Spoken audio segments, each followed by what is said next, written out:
வணக்கம். மதுரையிலிருந்து மலக்கொடி மசாலா தயாரிப்பாளர் எஸ் பத்மா பேசுறேன். அக்கா, நேற்று நம்ம சாம்பார் பொடி பார்த்தோம். இன்னைக்கு எந்த பொடி பார்க்க போறோம்? இப்போ இட்லி பொடி பார்க்க போறோம்பா. நேற்று சாம்பார் பொடி பார்த்தோம், இன்னைக்கு இட்லி பொடிப்பா.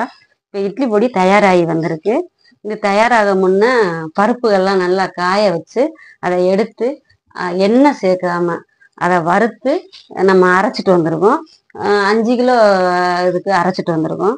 ஏன்னா 10 கிலோ 20 கிலோன்னு போகும்போது ஹீட்டு ஆயிரும், அப்போ டேஸ்ட்டு கம்மியாயிரும். இப்போ நம்ம இட்லி பொடி அரைச்சிட்டு வந்திருக்கோம். அதில் வந்து உளுந்தம்பருப்பு, கடலப்பருப்பு, மிளகு, வெள்ளைப்பூடு, கருவேப்பிலை, வத்தல் எல்லாமே லேசாக ஹீட் பண்ணி வறுத்து எடுத்து அரைச்சிட்டு வந்திருக்கோம். ஆனால் அரைக்கும் போது நாங்கள் பெருங்காயம் போட மாட்டோம். இப்போ பாருங்கள், இந்த பெருங்காயம் வந்து நாங்கள் வந்து இட்லி பொடி அரைச்சிட்டு வந்த பிறகு தான் பெருங்காயம் போடுவோம். பெருங்காயமே நாங்கள் கம்பெனி பிராண்டு தான் யூஸ் பண்ணுவோம். இப்போ கம்பெனி பிராண்டில் பிசி பெருங்காயம் தான் நாங்கள் போடுவோம்.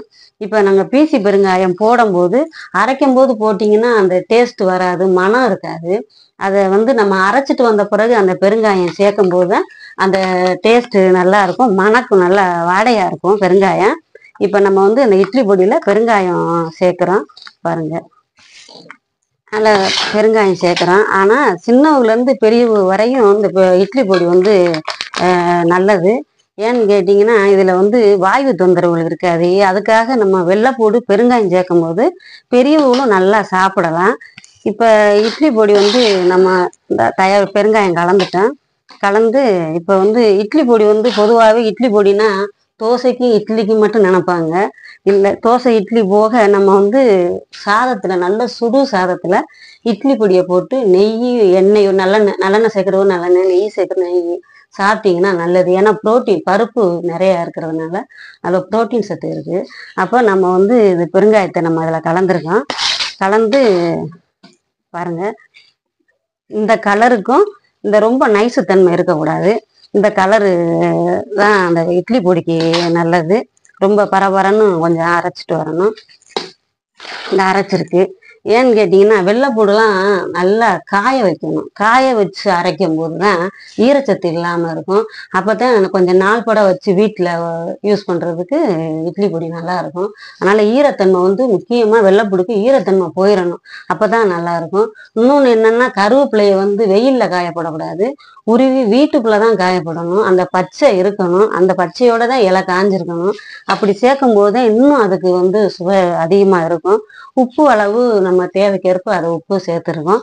இப்போ இட்லி பொடி நம்மகிட்ட முக்கியமாக சாம்பார், இட்லி பொடியெலாம் ரொம்ப விரும்பி சாப்பிட்றாங்க. உள்ளூர் மக்கள்லாம் நல்லா விரும்பி இட்லி பொடி கேட்குறாங்க, நம்ம கொடுத்துக்கிட்டு இருக்கோம். இப்போ நம்ம இட்லி பொடி வந்து எங்கிட்ட வந்து 50 கிராம், 1/4 கிலோ, அரை கிலோ கிடைக்கிது. லூஸில் எவ்வளவு கேட்டாலும் நம்ம கொடுக்குறோம். இப்போ நம்ம இட்லி பொடி வந்து 50 கிராம் வந்து இப்போ போடுறோம் பாருங்கள். இட்லி பொடி வந்து 50 கிராம், 50 கிராம் இருக்குது. இப்போ நம்ம வந்து இட்லி பொடி வந்து 50 கிராம் பேக்கிங்கு, அரை கிலோ, 1/4 கிலோ நம்ம போட்டிருக்கு. இப்போ இட்லி பொடி நம்ம தயாரிக்கிறது நம்ம விளக்கம் நான் சொல்லியிருக்கேன். இப்போ நம்ம வந்து அதை செய்முறையில் நம்ம தோசையை இப்போ நாங்கள் செஞ்சு காட்ட போகிறோம். இப்போ நம்ம பொடியலைன்னா நம்ம பொடியை இப்போ எடுத்து இப்போ தோசை பண்ணி நான் காட்ட போகிறேன் பாருங்கள். இப்போ கல் சூடாயிடுச்சு. இப்போ நம்ம தோசை சொல்கிறேன்.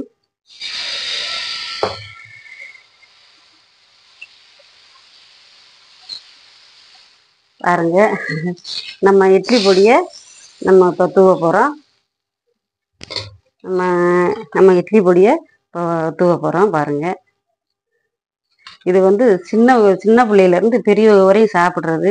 இப்போல்லாம் சட்னி சாம்பார் வைக்கிறது கூட இப்போ நம்மளுக்கு டைம் இல்லாமல் எல்லாம் ஆயிடுச்சு. இப்போ நம்ம இதை பிள்ளைகளுக்கு விரும்பி லஞ்சுக்கு கொடுத்து விடும்போது விரும்பி சாப்பிடுங்க பிள்ளைய. இப்போ இட்லி பொடி தூவின பிறகு நம்ம நெய் போடுறோம். நெய் போட்டாலே பொதுவாகவே குழந்தைகளுக்கு ரொம்ப பிடிக்கும். இப்போ நம்ம நெய் போட்டிருக்கோம் பாருங்கள். இட்லி பொடியோடு அந்த நெய் சேர்க்கும் போது இன்னும் அது சுவையாக இருக்கும். பிள்ளைய வந்து தோசைனாலே பொதுவாகவே இட்லின்னு சொன்னாலே பிள்ளைய சங்கடப்படுங்க.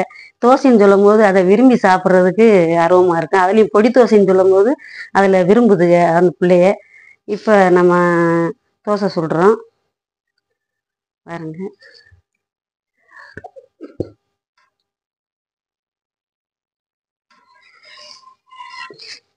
தோசை இட்லியுமே அவிச்சு எடுத்துட்டு அதை பீஸாக கட் பண்ணி இட்லி பொடியை தூவி நல்லெண்ணெய் அது மேலே தூவிட்டு ஒரு பெரட்டு பிள்ளைகளுக்கு கொடுக்கும்போது இன்னும் அது நல்லா டேஸ்ட்டாக இருக்கும். அதனால விரும்பி சாப்பிடுவாங்க. இப்போ இட்லி பொடின்றது இட்லி பொடிக்கு தோசைக்கு மட்டும் இல்லை, நம்ம சாதத்துக்கும் சொல்லியிருக்கோம். சாதத்துக்கும் போட்டு சாப்பிட்டு பாருங்க, ட்ரை பண்ணி பாருங்க, நல்லா இருக்கும். இப்போ நம்ம தோசை ரெடி ஆயிருச்சு. பாருங்க, இட்லி பொடி நெய்க்கும் அந்த கலரு நல்லா இருக்கு. பிள்ளைய அதை விரும்புங்க. நம்ம இப்போ அந்த பொடினால, இப்போ இட்லி பொடினால உள்ளூர்காரவங்களுக்கு நம்ம இட்லி பொடி உப்பு அளவு உரப்பு எல்லாம் கரெக்டாக இருக்கிறதுனால நம்ம அதில் குண்டு வத்தல் சேர்க்கறதுனால இன்னும் கொஞ்சம் டேஸ்ட்டாக இருக்குது. பெருங்காயமும் நல்ல கம்பெனி பெருங்காயம் சேர்க்கறதுனால அதில் நல்ல வாடையாகவும் நல்லாவும் இருக்குது. அதனால எந்நேரம்னாலும் நைட்டுக்கு அந்த இட்லி பொடி சாப்பிடும்போது நம்ம உடம்புக்கு நல்ல புரோட்டீன் சத்து இருக்கிறதுனால அது நல்ல சத்துள்ள உணவாகவும் இட்லி பொடி இருக்குது. இப்போ பாருங்க, தோசை ரெடி ஆயிடுச்சு. இது பெரட்டி போட்டுட்டு எடுத்துருக்கோம். இப்போ பாருங்க, தோசை எவ்வளோ கலராக இருக்குது பாருங்க. இப்போ அதை சாப்பிட்டு பார்க்குறோம். நல்லா சுவையாக இருக்குது, ருசியாக இருக்குது. உங்களுக்கு அந்த இட்லி பொடி வேணும்னா கீழ்கண்ட நம்பருக்கு எங்களுக்கு கால் செய்யுங்க. சப்ஸ்கிரைப் பண்ணுங்கள், பெல் ஐக்கான் பண்ணுங்கள், லைக் பண்ணுங்கள். எங்கள் வீடியோ பிடிச்சிருச்சுன்னா லைக் பண்ணுங்கள். நன்றி, வணக்கம்.